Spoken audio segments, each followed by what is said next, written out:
जूनच्या दुसऱ्या आठवड्यात कांद्याचे बाजारभाव 2,000 रुपये सरासरीपर्यंत जातील का? तर याचं उत्तर आहे काही ठिकाणी सरासरीला टच करू शकतो. पण सरासरी जाईल का हे आपण आजच्या या व्हिडिओमध्ये बघणार आहोत. जूनच्या दुसऱ्या आठवड्यामध्ये राज्याचे संभाव्य बाजारभावाचे कल काय राहतील? आवक आणि यानुसार काय गणित आहे हे आपण दर आठवड्याप्रमाणे आजच्या रविवार विशेषमध्ये समजून घेणार आहोत. व्हिडिओ शेवटपर्यंत पहा. नमस्कार, ॲग्रो शिवारमध्ये आपल्या सर्वांचं स्वागत आहे. आज आहे रविवार 7 जून 2026. प्रत्येकाला उत्सुकता असते रविवारची आणि त्यातून संभाव्य दर काय राहू शकतात, कसे राहू शकतात याची काळजी पण असते आणि त्याची माहिती पण तुम्हाला घ्यायची असते. आतापर्यंत आपण ज्या पद्धतीने माहिती सांगत आलो आहे, मग ती मागच्या सोमवारी असेल, थोडासा एक दिवस उशीर झाला, किंवा मंगळवारी जे व्हिडिओ केले त्याचा सगळ्यांना उपयोग झालेला दिसून येतो आहे. सोमवारी जी बाजारभाव वाढ झाली त्यानंतर मंगळवारी काही ठिकाणी दुपारच्या सत्रात भाव कमी झाले आणि हळूहळू ते कमी होऊन पुन्हा काही ठिकाणी शुक्रवारनंतर ते वाढले. एरवी ते गुरुवारी वाढतात, ते शुक्रवारी वाढताना अगदी 50-100 रुपये आणि शेवटी ते स्थिरावले. बाजाराचा ट्रेंड असं सांगतो की शनिवारी लासलगाव पिंपळगावचे जे बाजार आहेत त्यामध्ये सोमवारी ते कॅरी फॉरवर्ड होतात. पण जर वातावरण चांगलं असेल तर, तेजीचं असेल तर, पण वातावरण थोडंसं वेगळ्या पद्धतीनं असेल, दबावात असेल, आवक खूप जास्त असेल, शेतकरी रात्रीच मुक्कामाला हजार गाड्या घेऊन जात असतील, तर मात्र तुमच्या त्या मुक्कामी जाणाऱ्या किंवा त्या गाड्यांचा दबावसुद्धा दुसऱ्या दिवशी व्यापारी लगेच 1 रुपयाने भाव कमी करू शकतात. त्यामुळे काळजी घ्या. शक्यतो आवक तुम्ही ठेवा, पण खूप गर्दी करू नका.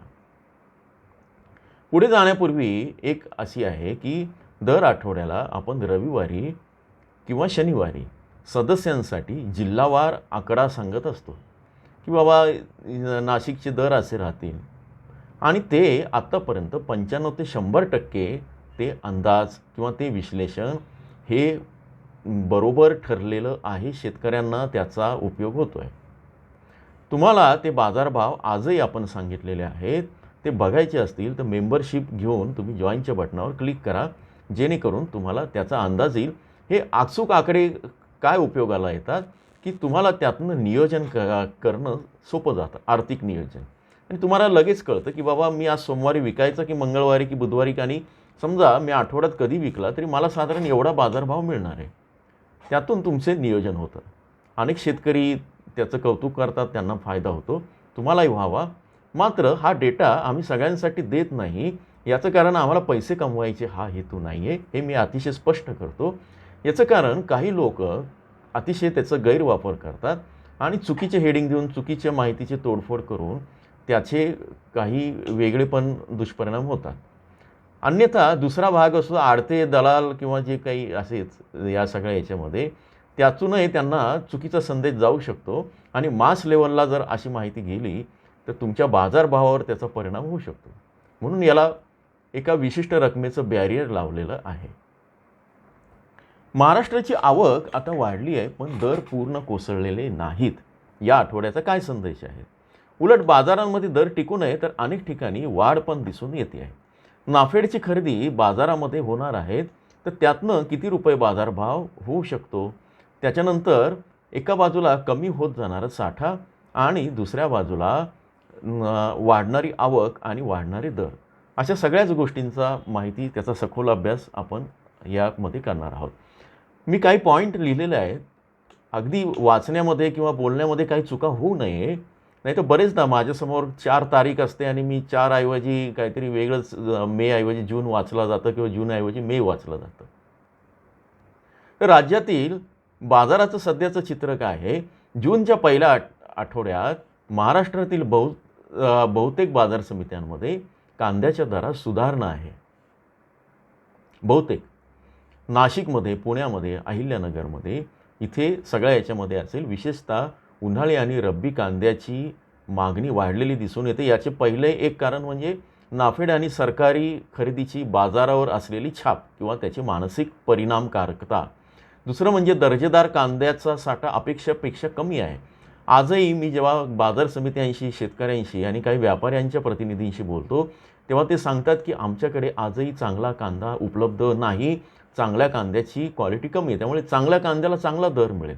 चांगल्या कांद्याला अर्थातच 2,500-3,000 हजारपर्यंत दर जाऊ शकतात. पण सरासरी किती जाईल ते पण आपण आता बघूच. देशातील इतर राज्यातून बाजारात येणारी जी आवक आहे ती पण अजून मर्यादित असणे हे पण एक कारण आहे. आता या सगळ्या आवकेचं विश्लेषण आपण बघूया. आपण काय केलं आहे, 2 आठवड्याच्या सगळ्या आवकेचं, मागच्या वर्षीचं, या वर्षीचं, तेही आपण विश्लेषण केलेलं आहे. मागच्या वर्षाच्या तुलनेत काही कांदा किंवा कांदा पट्ट्यांमध्ये आवक वाढलेली असली तरी ती भाव कोसळवणारी नाही. कारण मेच्या पहिल्या आठवड्याच्या तुलनेत आत्ताच्या जूनच्या पहिल्या आठवड्याची आवक कमी झालेली आहे. ते पण तुम्ही लक्षात घ्या. बाजारात मोठा हिस्सा हा मध्यम किंवा कमी दर्जाचा आहे, त्यामुळे त्या आवकेचा तसाही काही वाढून काही उपयोग नाही. चांगल्या प्रतीच्या कांद्याला चांगले बाजारभाव उपलब्ध होत आहेत. यामुळे दर्जेदार मालासाठी व्यापाऱ्यांमध्ये, निर्यातदारांमध्ये स्पर्धा आहे. त्यामुळे हेच कारण आहे की आवक जरी वाढली थोडीशी 10% 20%, तरी दर टिकून राहणार आहेत. आता ज्याची प्रतीक्षा आहे की आता विभागणी आहे, आम्हाला सांगा काय भाव वाढतील, नाशिकमध्ये कसे राहतील, बघूया त्याच्यातनं. उत्तर महाराष्ट्र, अहिल्यानगर, नाशिक, जळगाव, धुळे या भागात कांद्याचा आता सध्या मोठा प्रभाव दिसतो आहे. साठवणुकीसाठी मोठ्या प्रमाणात हा इथे कांदा उपलब्ध असतो. बाजाराचा विक्रीचा वेग पेक्षा थोडासा कमी असल्यानं दर्जेदार मालासाठी व्यापाऱ्यांना अधिक पैसे मोजावे लागत आहेत या ठिकाणी. त्यामुळे उत्तर महाराष्ट्रात पुढील आठवड्यात कांद्याचे बाजारभाव मजबूत राहू शकतात. नाशिक आणि अहिल्यानगरमध्ये. धुळे, जळगावमध्ये सौम्य तेजी आहे. तर धुळे, जळगावची रेंज 1000च्या आसपास राहील, हे तुम्ही समजून घ्या त्याच्यातनं. पश्चिम महाराष्ट्र, पुणे, सोलापूर, सातारा, सांगली या भागात आवक तुलनेने वाढलेली आहे, मात्र दरांमध्ये मोठी घसरण होण्याचं चिन्ह नाहीत. कारण निर्यातीचं आणि व्यापाराचं केंद्र किंवा जिथून मागणी पुरवठा होतं ते पण या ठिकाणी नाशिकनंतर यांचा नंबर लागत असल्यानं इथे मागणी अजून सुरू आहे. शहरी भाग आहे पुण्यासारखा, त्यामुळे तिथे पण कांद्याची मागणी मजबूत आहे. भाव स्थिर आहे, पण किंचित तेजी आहे. सोलापूर, पुणे पुण्यामध्ये तेजी असणार आहे, पण पश्चिम महाराष्ट्रामध्ये थोडी तेजी. सोलापूरला सौम्य तेजी आहे, फार मोठी तेजी नाही, पण घसरणार नाहीत भाव, ते पण तुम्ही लक्षात घ्या. मराठवाड्यामध्ये काही बाजारांमध्ये आवक वाढलेली आहे, तथापि मालाची उपलब्धता आणि दर्जा यामुळे जे आहे त्यातून पण म्हणजे माल वाढल्यामुळे दर्जेदार कांदा पण वाढला, त्यामुळे बाजाराला आधार मिळतो आहे. याआधी दर्जेदार कांदा नव्हता. आजही या परिसरातला कांदा फार चांगला नाही. लासूर, वैजापूरमध्ये अनेक आमचे मित्र आहेत, ते सांगतात की यंदा पावसानं तिथं नुकसान झालेलं आहे, त्यामुळे कांदा खूप कमी येतो, म्हणजे पिचलेला येतो आहे किंवा अशा डागी कांदा येतो आहे, त्यामुळे त्याला भाव दबावात. पण चांगला कांदा शेतकऱ्यांनी आवक वाढवली तसं चांगला कांदा यायला लागला आणि बाजारभाव चांगल्या कांद्याला वाढलेले दिसत आहेत. इथे अचानक तेजी येण्याची शक्यता नाही, पण मागच्या आठवड्याचे बाजारभाव इथं स्थिर राहतील. मात्र धाराशिवमध्ये बाजार दबावात राहतील, ते तुम्ही लक्षात घ्या. छत्रपती संभाजीनगरमध्ये फार मोठी वाढ नाही, पण बाजार स्थिर राहतील.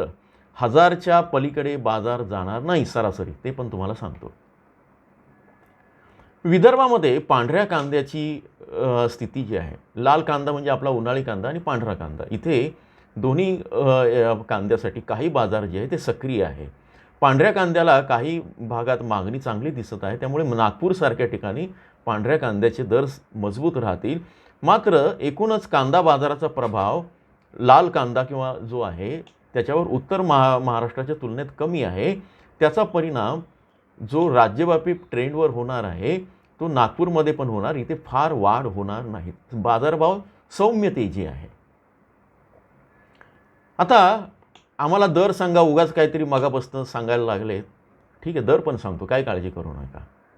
दर अचूक आपण मेंबरशिप व्हिडिओमध्ये अगदी जिल्हावार सांगितलेले आहेत आणि कांदा विकायचं ठेवायचं तेही आपण सांगतच असतो. आता महत्त्वाचा तुमचा जो प्रश्न आहे, तर कमी दर्जाचा जो माल आहे त्याची रेंज साधारण 1100 ते 1300 राहतील. तेही कुठे? नाशिक, नगर किंवा पुण्यासारख्या ठिकाणी. दर्जेदार मालासाठी 1800 ते 2000 आणि एकूण महाराष्ट्राची जी सरासरी आहे ती 1300 ते 1700 रुपये राहू शकते. आता तेजीचे घटक कुठले ते बघूया आणि घसरणीचे धोके ते पण समजून घेऊया. नाफेडची खरेदी, दर्जेदार कांद्याचा घटणारा साठा, उत्तर महाराष्ट्रातील नियंत्रित विक्री, व्यापाऱ्यांकडून वाढलेली खरेदी, निर्यातीच्या मागणी सुधारणा होण्याची शक्यता. आता भाव घसरले तर त्याचे धोके कुठले असतील? अचानक दबाव कुठले घटक आणू शकतात? साठवलेला कांदा मोठ्या प्रमाणात विक्रीला येणं, खूप गर्दी करणं, निर्यातीत पुन्हा मंदी आली, पावसामुळे गुणवत्तेवर परिणाम होणं आणि अचानक मोठ्या प्रमाणावर बाजारात आवक वाढणं, हे निर्यातीत अडथळे माफ करा बाजारभावात अडथळे आणू शकतात. एकूणच निष्कर्ष काय, तर या पुढच्या आठवड्यामध्ये मोठ्या घसरणीची शक्यता नाही. स्थिरतेकडनं हळूहळू तेजीकडे बाजारभाव चाललेले आहेत. कांदा बाजारभाव स्थिर ते किंचित तेजी असेल, काही ठिकाणी चांगली तेजी असेल. दर्जेदार उन्हाळी कांद्याला चांगला प्रतिसाद मिळेल बाजारातनं. तुमचा दर्जेदार उन्हाळी कांदा असेल आणि आत्ताही तुम्हाला विकायचा असेल दुसऱ्या टप्प्यातला एखादा ट्रॅक्टर किंवा एक 10% 20%, तर ही चांगली संधी तुमच्या दर्जेदार कांद्यासाठी आहे. येणाऱ्या काळामध्ये प्रीमियम कांद्याला चांगला दर मिळण्याची सध्या शक्यता आहे. तुम्ही कुठल्या बाजारात कांदा विकला आणि तुम्हाला काय दर मिळाले ते मला अवश्य कमेंटमध्ये सांगा. आणि तुम्ही सबस्क्राईब केला असेल तर मी सबस्क्राईब केलं आहे हे पण तुम्ही तिथं तुमच्या नावासह सांगितलं तर मला खूप आनंद होईल. जोडून राहा. अशाच माहितीसाठी आपण वेळोवेळी भेटत राहू. नमस्कार. मी पंकज जोशी, विंचूरकर.